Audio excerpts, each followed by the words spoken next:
participating today, and we appreciate you being here. The name of this webinar is Informed Legislative Bill Advocacy.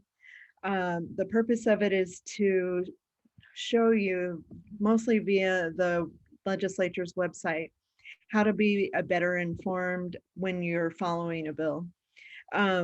Our website in the Nebraska legislature is really pretty great. I think it's very informative and easy to use. Um, we're going to go through a bill that I think a lot of nonprofits were interested in, and it passed last year, just to show you how the progress of a bill goes if you're trying to follow it on the website, and what the different functions are that you can look at and what they mean. There aren't very many of us on this call. I would like this to be interactive. Please jump in whenever you have a question or need something to be clarified. And we can make it interactive as you want as we go along. And I'll explain this bill. So in case you don't know, I'm Lori Ponce. I'm director of the Coalition for a Strong Nebraska. My coworker Joe is director of policy and director of training and policy. So Joe is going to be joining us and jumping in with comments or clarifications as we go along. We'll just jump right into it, and I'm going to share my screen. Let me see. While Lori is sharing her screen, I just wanted to point out that Lori has had 20 years of legislative experience, so she really knows what she's explaining and knows the website and the legislature. She's worked as legal counsel for 3 different committees, so she's very familiar with how bills move and how to find them. So you all are in for a great treat as she shares her expertise with us today. Thanks, Joe. Can you see my screen, the Nebraska legislature? Okay. So what we're going to talk about is LB 933. And like Joe said, I was legal counsel for 3 different committees over 20 years. I started with the coalition about a year ago. But before that, I was legal counsel to the committees that my job was to shepherd a bill through the legislative process and make sure it's in correct shape, make sure it's constitutional, and to draft the amendments and make sure everything is done correctly for bills as they progress. So what you're looking at is LB 933. Senator Crawford introduced this bill last year, and she introduced it to the primary purpose of it was to not allow utilities to turn off your service if you have a medical condition that would be harmed by your utilities being cut off. And you can see when a senator introduces a bill, they have to introduce a committee statement before the committee hearing, and it explains very basically what the bill is meant to do. So when you're looking at a legislative bill on the legislature's website, a bill's introduced, it gets a notice of hearing. You can find that out by just looking out on the web page for when the hearing is, and look at the committee statement for the purpose of the bill. So what we're going to do is look at the legislative bill.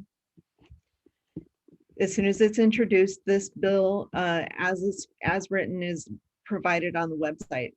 So if you want to look at a bill, say you're on our Tuesday calls, you may hear us talk about a lot of different bills. We'll say, hey, LB 933 has to do with utility shutoffs. And you think that's a bill I'm interested in. How do I find out more about it? And sometimes you have to wait until the next call to find out what's going on with it. It can be hard to wait to understand what's happening. And maybe you want to call your senator's office, or you want to call the committee and say, I think that bill sounds like a good idea, but you're hesitant because you feel like you don't know enough about it. So we're doing this to empower you to be able to look at a bill and an amendment and tell what it does, so you can be better informed when you do make those calls or send those emails. So as you can see, when Senator Crawford had the idea for this bill, what she likely did was have her staff look in the statutes to find out what statutes exist and the rules for utilities and shutoffs. If they weren't able to find anything in the statutes, they would go to the bill drafter's office. The bill drafter's office in Nebraska, they're just great. They're very helpful and very knowledgeable. So anyone who did a search of the utility statutes would have found one in section 70, article 1605. So what it says already is that a public utility, I'm just going to say it in plain language, what it says is that public power, they cannot discontinue service for someone for whose health it would make the situation more dire for them if they had a health problem. But first, what it says is they would have to get a notice from their doctor and get it to the utility company and within a certain amount of time. And Senator Crawford looked at this and thought that's a little bit too much. I think that's a little burdensome on a person who is threatening to have their utilities cut off, and it's a lot for them to worry about and go to the doctor and get a written notice. So what Senator Crawford did is, okay, when you're looking at a bill and you want to amend a statute, the bill writes out the entire statute, and then you go through the bill and you add language. And when you're reading a bill, the language that is underlined is new language, what she wants to add to the statute. The language in a bill that is crossed out is what she wants stricken from the language. So when you're reading through anything that's underlined, that's what she wants to do. So what she said was to the effect that disconnection, what the original statute said, may be postponed or prevented upon presentation of a duly licensed physician's certificate. What she did was change the may to shall, because may implied that the utility still had the decision, even if it got a doctor's notice that it would be harmful to this person to have their utilities cut off. That she thought with the word of may, that still gave the utility discretion as to whether to turn the utility off. Well, she changed it to shall, so that it's a requirement. If you get this physician's notice, that you may not turn off a person's utility. She also thought that requiring a note directly from the physician was burdensome. So what she did was add that it can be from a physician's assistant or a registered nurse. She clarified the time limits. Originally, the statute allowed for 5 days, and she made sure that excluded holidays and weekends, so that the person had 5 business days to get this utility in, or to get this notice from the medical practitioner. What the bill also did, and what she had heard about, is when people did get their utilities disconnected, that oftentimes the utilities would charge an enormous fee to have your service turned back on. So she didn't like that. And so what she wanted to say was that the utilities shall not charge a fee for the discontinuance or reconnection that exceeds the reasonable cost of providing that service. Some of you may have heard and told her, or she heard from different constituents that utilities could charge hundreds of dollars to disconnect and then several hundred more to reconnect. So to avoid that, she said, let's keep it to a reasonable cost. So, and the other thing she did in the bill, she wanted to add language is that certain utilities, if they were big enough, were to put all of this information on their available on their websites so that it would be easily accessible to most people. So there's her bill.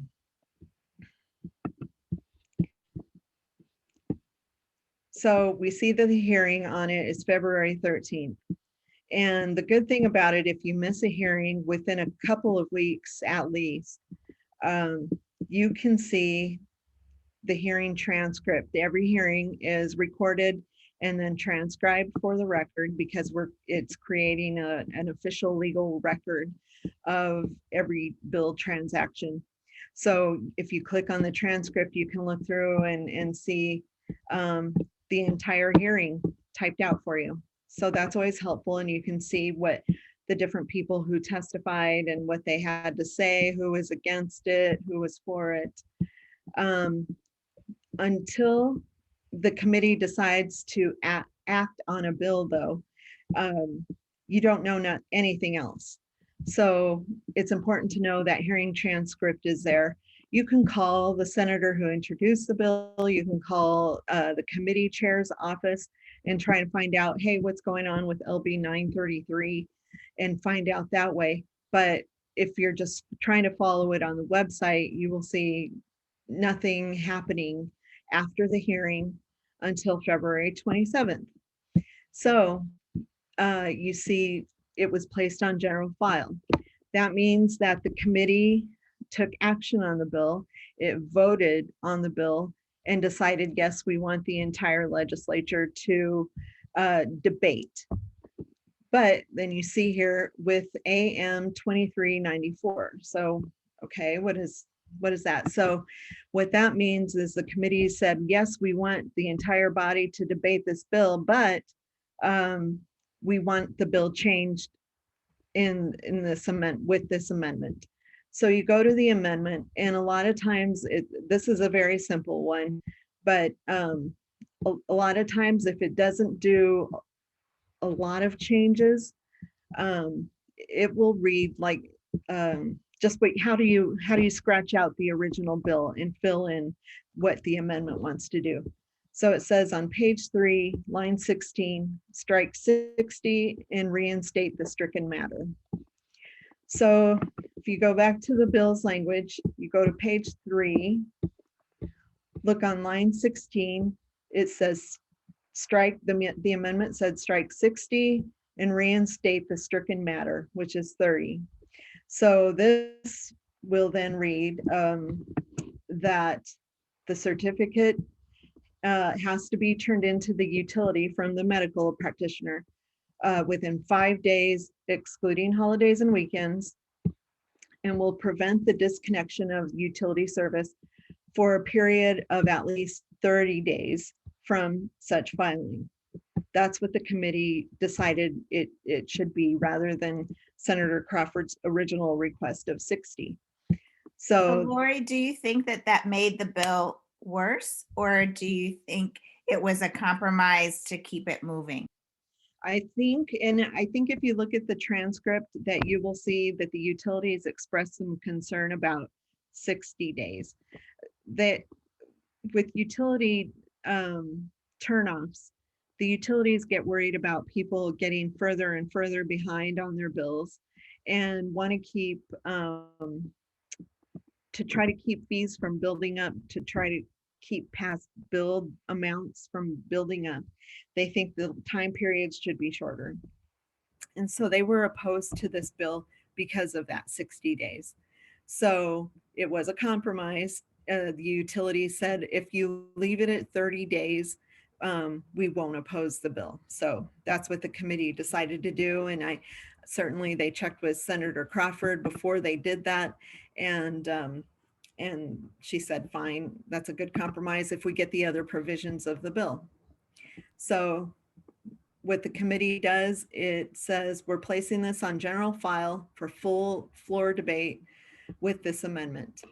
And the good thing is when they put a bill on general file, when a committee votes a bill out of committee, they have to issue a committee statement.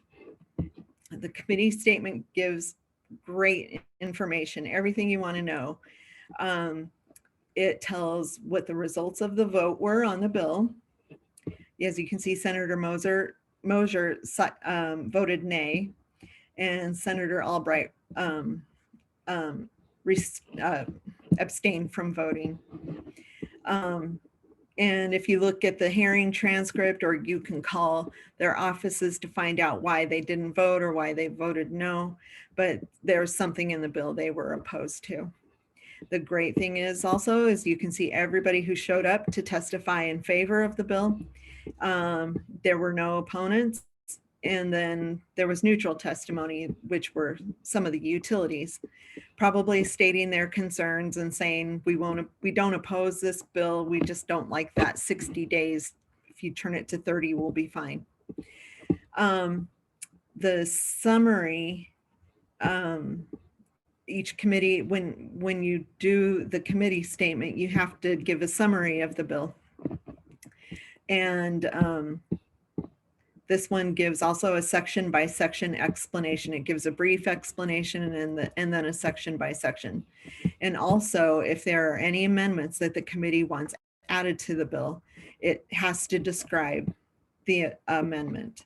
So it says strike 60 days and reinstate previous 30-day limit. So that's all great. And that's great to have when a bill is advanced. If a bill sits in committee, if you don't see anything else on the website beyond the notice of the public hearing, you never really find out what's happening with it unless you talk to a lobbyist or talk to the committee or the senator who introduced the bill or their staff. So that is one bad thing. You can look at the hearing transcript and maybe get an idea of what some of the problems might be. But if a bill is advanced to general file, it will be debated. So, and that's the presumption, is that it will be debated. There are a lot of bills, I guess, that do make it to general file that are not debated because unless it's declared a priority bill. Each senator can choose one priority bill, which means that's the bill most important to them. Each committee can choose 2 priority bills, and then the speaker gets to select 25 priority bills. And usually by the time hearings are over, this year priority bills have to be selected by March, is it 11th, Joe? So after March 11th, you can pretty much be guaranteed that only bills that are selected as priority bills will be discussed on the floor. Every other bill, if there's time, if they're not controversial, they may be put on a consent calendar where you can't take more than 15 minutes on a bill and it's not controversial. So they're easily to get through. But priority bills will take up most of the debate for the rest of session. So this bill, it was put on general file, and you don't see anything after February 27th until August 13th. And if you'll remember last session, the session was split into 2 because of COVID. So they didn't take up this bill again until session was back, but session ended August 13th and it was indefinitely postponed, which means it was killed. So that's confusing. What the heck happened? Now, a couple days after session ends, this is a new thing and it's very helpful. The clerk's office has each committee council tell them, what bills did you pass that had other bills from your committee put into them or amended into them? You may have heard that term before, Christmas tree bill. It's when there are several bills put together into one bill package. So you can see 933 was put into a different bill. So what is that? So we go to LB 632.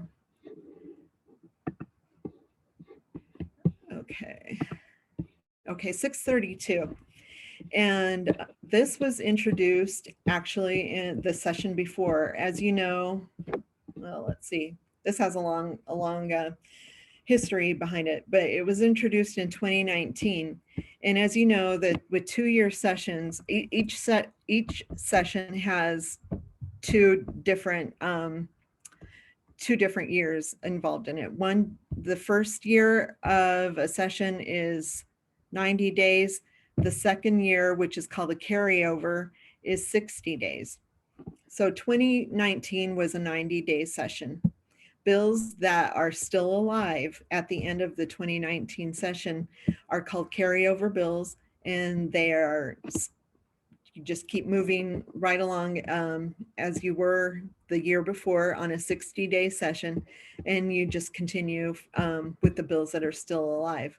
So this bill was introduced in 2019, had a hearing, and then you can see it wasn't placed on general file. The committee didn't vote on it out of committee until March with AM 2766. So we want to find out what is that.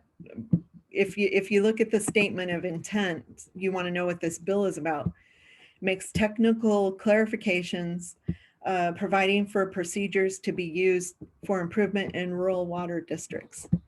What does that mean? It kind of doesn't mean anything. So what you may learn to do, or you just need to ask the committee or a staff member, they would have told you this is a shell bill. Senators introduce, committee chairs introduce 1 or 2 shell bills typically each year.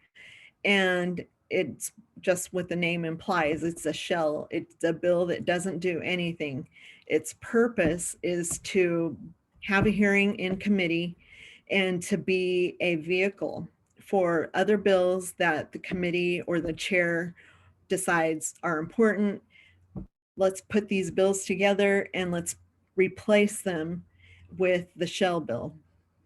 Now, it's not an official rule that, but it's an accepted rule. It's a rule of practice that any amendments that are made to a bill in committee are germane. So you think there are, if you look at the committee statement for this bill, it says the amendment strikes the original contents of LB 632 and substitutes the bill. The amendment adds the provisions of LB 769, 861, 933, and 1201. And you may think, oh my gosh, that has 4 different bills in it. How do they do that? Is that allowed? Yes, it is allowed, as long as the bill's in committee and the bills that are amended into it had hearings in front of that committee. You can't take bills from other committees. You can't make up language that hasn't had a public hearing, but anything else within the committee you can put together in a committee amendment on a committee bill. So this is where we see that the provisions of LB 933 were put into a committee amendment to LB 3 or 632. And Lori, can you explain what germane means? You said, sure. Yeah. There's a challenge on the floor. Say that you have a bill on general file and the committee is, the committee has put, say that there's a bill out there about water or irrigation. And on the floor, a senator tries to put language into this bill about irrigation, about SNAP benefits. Well, there are official legislative rules that say any amendment that is made to a bill has to be germane to the main topic of that original bill. So a senator could get up and make a motion and say, hey, this SNAP bill is not germane to the original bill, which is about irrigation. And they discuss it and they would take a vote and the chair would rule whether or not he or she thinks it's germane to the original bill. And that one would likely be voted not germane. And this kind of action on the floor when it happens, it's very interesting to watch. Sometimes if someone's filibustering a bill, they can say, put up a not germane motion. And then they could be, the chair could say it's not germane. They can challenge the chair after that and then have this whole other debate and then take a vote on whether the chair should be challenged. There are a lot of different motions, and you'll probably be seeing a lot of them in bills as we go along session, that different motions are used to filibuster a bill. And that's one of them. So this committee statement explains the different bills that were amended into this one bill and explains what each of those bills did. So LB 933, you can see here, it tells what the original LB 933 would have done. And as you can recall, on the original LB 933, when it was advanced from committee, it had a committee amendment attached. So the bill, as it was placed in this amendment, they made that change, that 60-day change back to 30 into this LB, the amendment to LB 632. So the other bill, and why Senator Quick, he didn't want to vote no, but he voted, present not voting. Another bill that they put into this, I think it was LB 1201. Sorry if I'm going back and forth quickly and you can't really see the screen, I apologize. But one of the bills that they put into this bill was LB 1201, which ended up, oh, I'm sorry, not 1201. It was, no, 861, no, 761. I apologize. Okay. There it is. It is 861, sorry. So what LB 861 did, I can't find the explanation of it here. Oh, there it is. What LB 861 did, it had to do with when the city of Omaha was trying to ban the use of plastic bags that grocery stores used. It wanted to, because there's a debate about whether plastic bags are good for the environment or not. So this bill would have prohibited cities from enacting a regulation saying you can't use plastic bags within the city. So that was something controversial. Omaha senators were,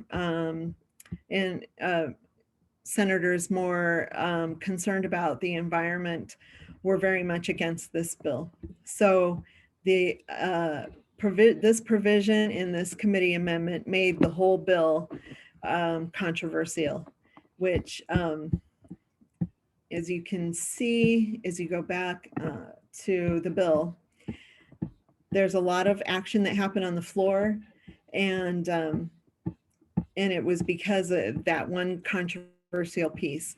So you think, okay, the committee amendment has these 4 bills in it, then what happened? So as you can see, the committee put the bill on general files, said we want the whole legislature to debate this. There was a motion made on the floor to divide the amendment, and that's allowed if there are several different topics in one committee amendment. So this is often done with there's one controversial piece. They don't want to vote on the amendment as a whole.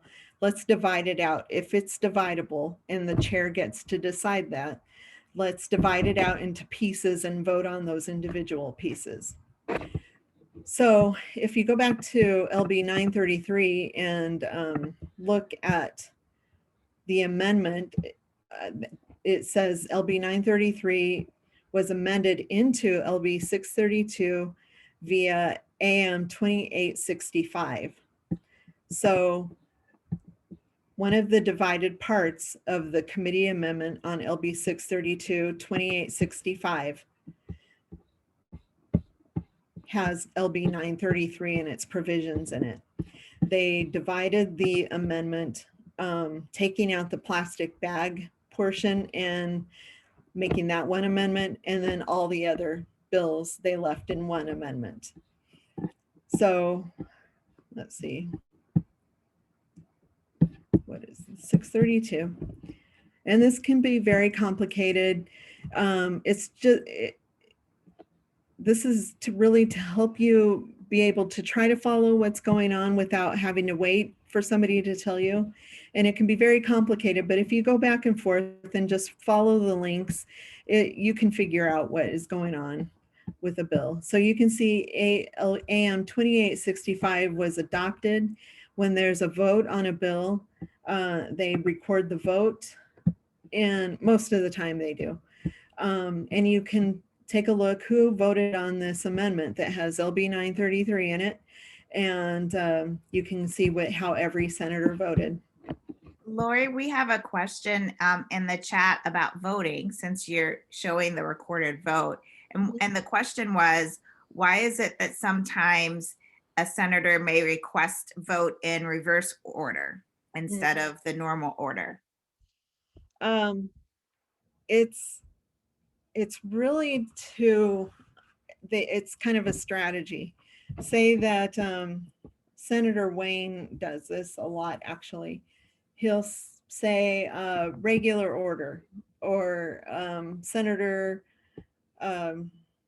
Bostelman say in reverse order, depending on where your name is. They want to see how other senators are voting before it's their turn to vote. It could also be because if they see Senator Wayne may see my amendment's going to lose, so I can make a motion. If my amendment loses, I can make a motion to reconsider the vote if I vote not voting. So if he sees, yeah, I've only got, you need 25, which is the majority to have an amendment pass in most cases, he can say, I only have 10 votes. I want my debate on this bill to keep going. I'm going to vote present, not voting, so that I can reconsider the vote. And it's a filibuster maneuver. So I hope. Or you could try to get your friends who maybe aren't on the floor back in there to vote if you start at the bottom, because maybe they're used to everything being at the top and they're like, oh, I still have some time to chat. Maybe I need to get to the floor and vote. Yeah. Yep. So let's see. Okay.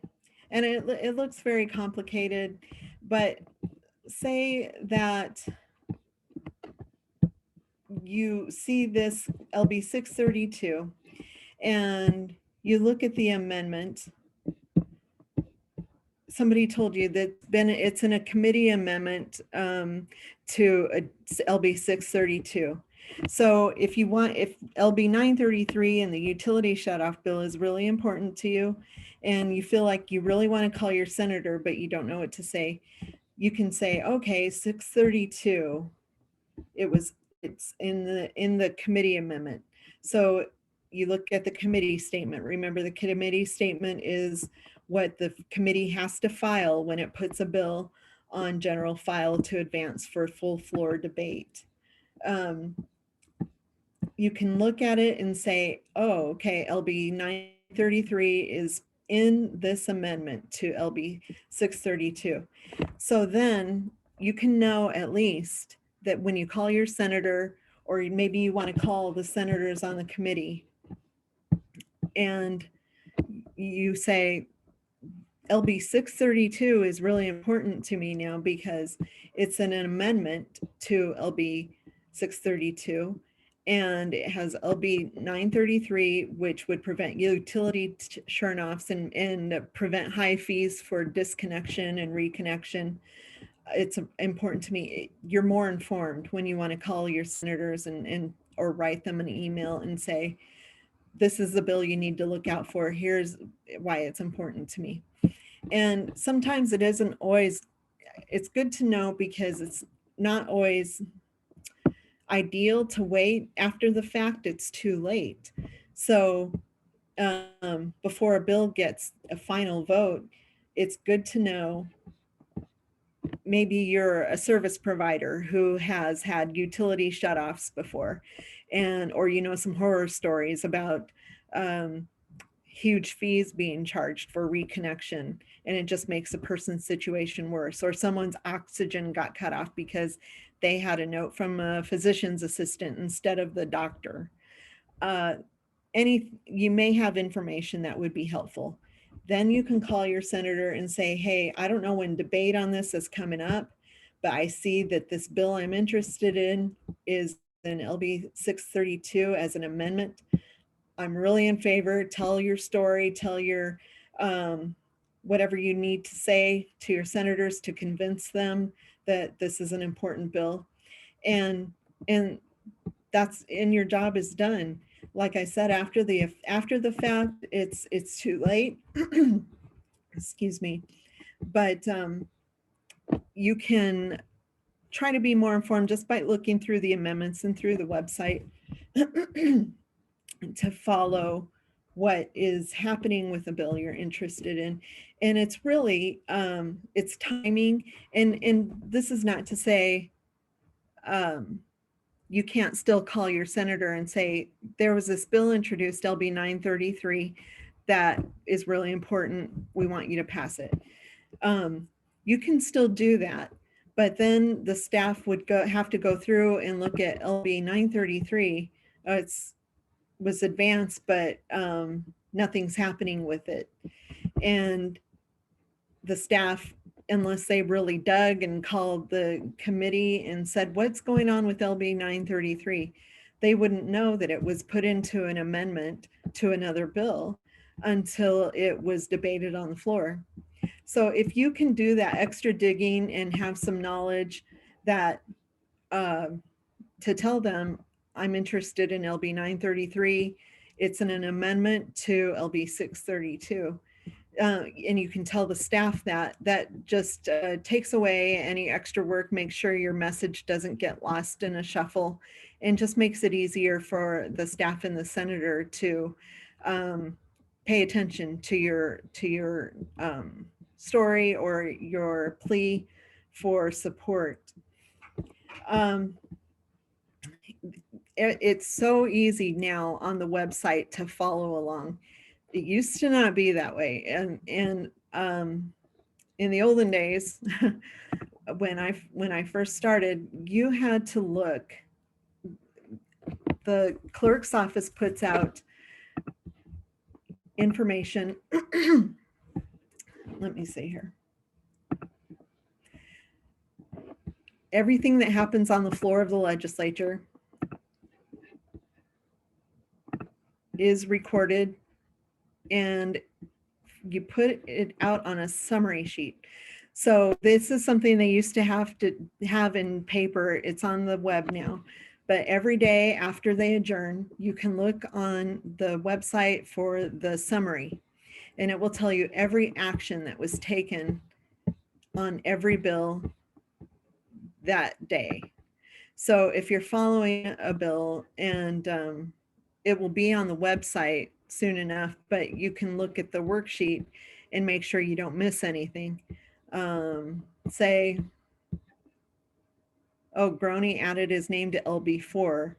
Say LB4 was a bill that you were interested in. That's good information to know. Senator Groney added his name. Senator Erdman added his name. So just to give you more information, what you can also find on the summary sheet is if amendments were introduced. Say that LB 632, which you're following, hasn't been debated yet, or it's past general file and it's going to be debated a second time. You can see on the summary sheet, AM something to LB 632 was printed. That means a senator gave an amendment to the clerk to put everyone on notice that they have an amendment they want to talk about on LB 632. So it may be an amendment that you don't want. It may be trying to sabotage the bill. All that you know about it when the clerk reads it, makes it part of the record, is AM whatever to LB 632. It goes very fast. So if you don't catch it listening to debate all day, you can find it on the summary sheet. And let me see. You can look, it gives you the journal page to look on to find out where what that amendment says. So it's not doing it here, but let's see.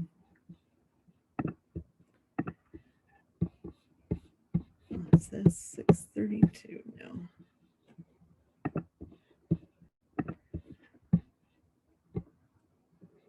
Okay, so say go to 632. Oops.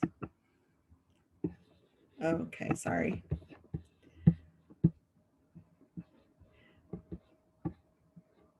Okay, but my point is, you can look, here's an amendment.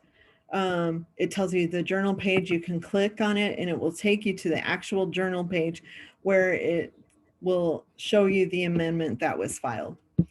And maybe it's going to be up for debate the next day.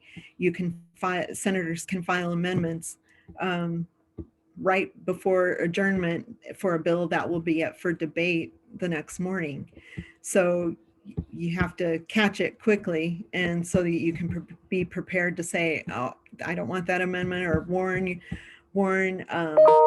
your friends who support it, or call your senator and say, hey, look out for this amendment. It was just filed. It's a hostile amendment. So if you look at the journal every day, if you just different ways you can look at the website to know what is going on with the bill, will help you be more informed. If you thumb through the journal, daily journal, it tells you everything that happened on the floor that day. There are several ways, and this is, again, is not to say you can't call the senator's office or your own senator's office and try to find out what's happening with the bill, but I think it's always better if you feel like you have more confidence to say, I know what's going on with this bill, and you can show that you did some digging into it, and have a more informed opinion when you call your senator. So that's how the website, right? That's a lot of information in a short period of time, I know. And hopefully it didn't make you more confused. And Lori, could you also mention, since you've got the statement of intent and committee statement, can you just briefly explain the fiscal note? And then if anyone else has questions, you can go ahead and put them in the Q&A. Okay, so a fiscal note is introduced right before the hearing for every single bill. And what it does, if your bill is involves a state agency, the fiscal office asks the state agency, what kind of fiscal impact will this have on you? Because it matters for the budget. So say that, let's see if,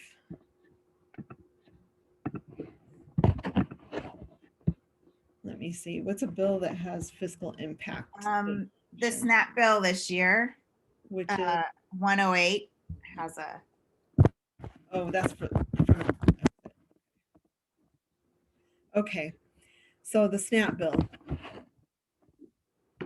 They asked the Department of Health and Human Services, what's this going to cost us? So they give an evaluation of how much they think it's going to cost. Raising the federal poverty level to make more people eligible for SNAP. It's going to require us to hire more people because there will be this many more cases.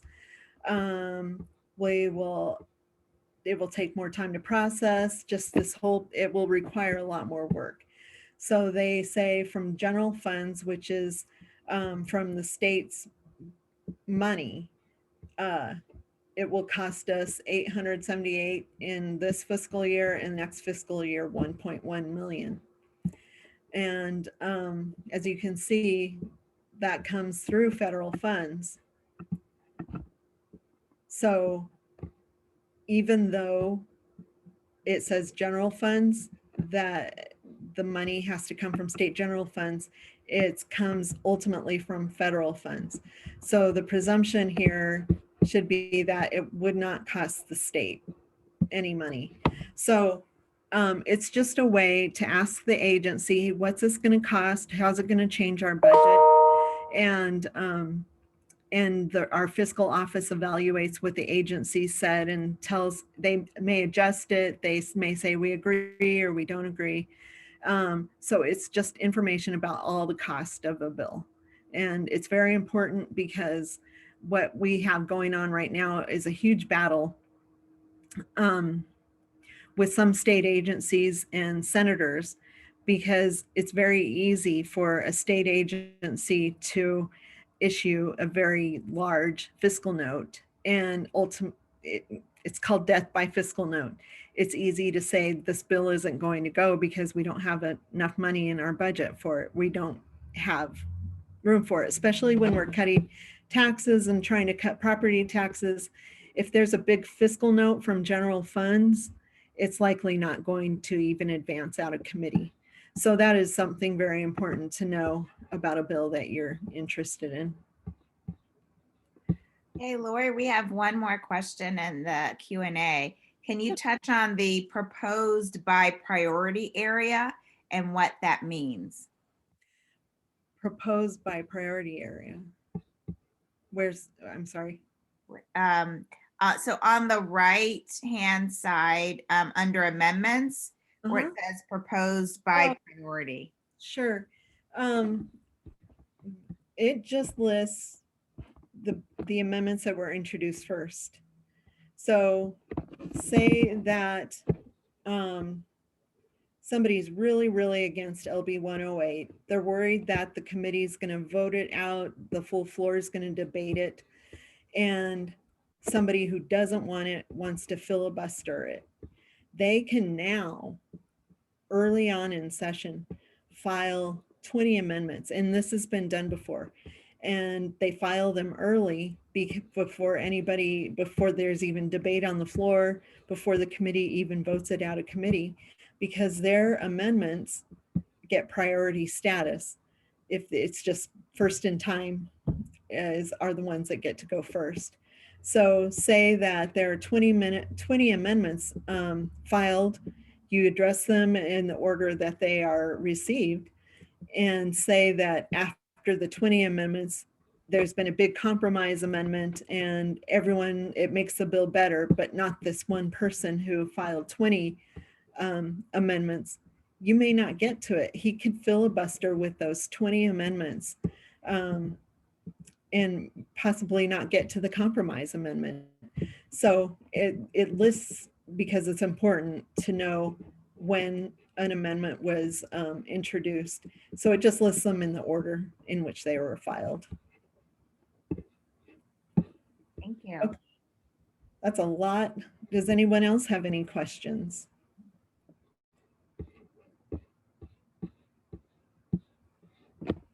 Okay. Yeah, you can raise your hand or you can type it in the chat, in the Q&A box, and we can answer the question.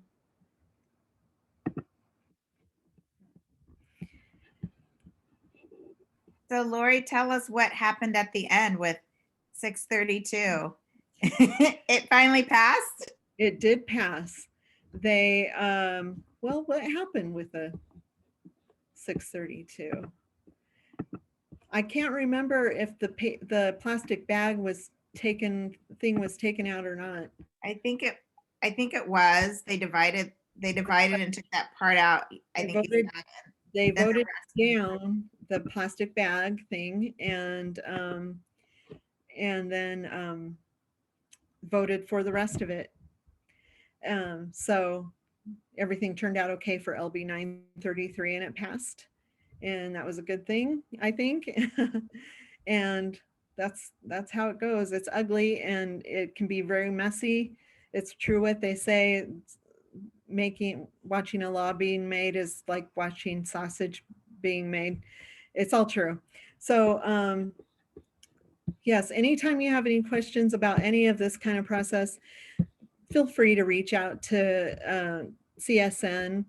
We can help you make sense of something, make sense of an amendment or what's happening with the bill, or point you in the right direction to what staff to talk to. But hopefully this gave you some more information about how to be a little more informed in following a bill and what some of how to read an amendment. Underlined language is new. Stricken language is something they want deleted from a statute.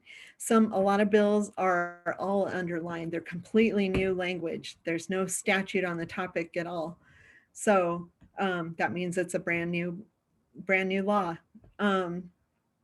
But anytime you have any questions about anything, please feel free to reach out to Joe or I. And I'm sorry, I'm looking at There's one question in the chat. federal funds were match. Oh, it was a match. I'm sorry, I should have understood. Yeah, you're absolutely right. So we had to match. We have to match. And if we don't, yes, I'm sorry about that. I don't deal with a lot of federal funds, but yes. So thank you for that clarification. I hope I didn't lead anyone astray with that. So we'll see. That's a big fiscal note. That was only to panelists, so I want to make sure anyone who's watching knows what we're talking about. Someone said, for clarification, LB 108, the federal funds were for match and for the general funds. The total is both general and federal funds. So I just want to make sure everyone knows what we're talking about here. Right. Right. That was a snap bill. General funds that would match with federal funds if we pass it for the total cost of the bill.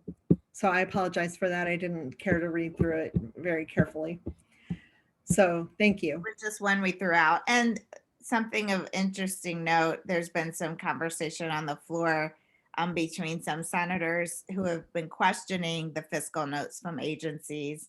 And so I think it's Senator Wayne that wants to he asked, I think last week, to find a shell bill that they could then require agencies to come in and be neutral on fiscal notes so that it didn't influence the bill's potential. Yep. Because that happens a lot. Okay. If no one has any other questions or right up at the hour, Joe or Hannah, if you have anything else. Yeah, we just wanted to mention that this was our sixth, and we, in our winter public policy series, the last one was on public student loan forgiveness, so that's going to be rescheduled, and then Hannah and Nam will let us all know when that will happen. And then there's also a NAM webinar this afternoon. Hannah? Yes, thank you. I briefly mentioned at the beginning, but it's Open Sky will come in and just touch base on some of the bills regarding budget and tax policy. So I put my email in the chat earlier, so just email me if you'd like to go, or you can register still on our website. So thank you, Joe, and thank you so much for this collaboration. It's been great, and I'm glad we got to do it this year. Thank you. Bye, everyone.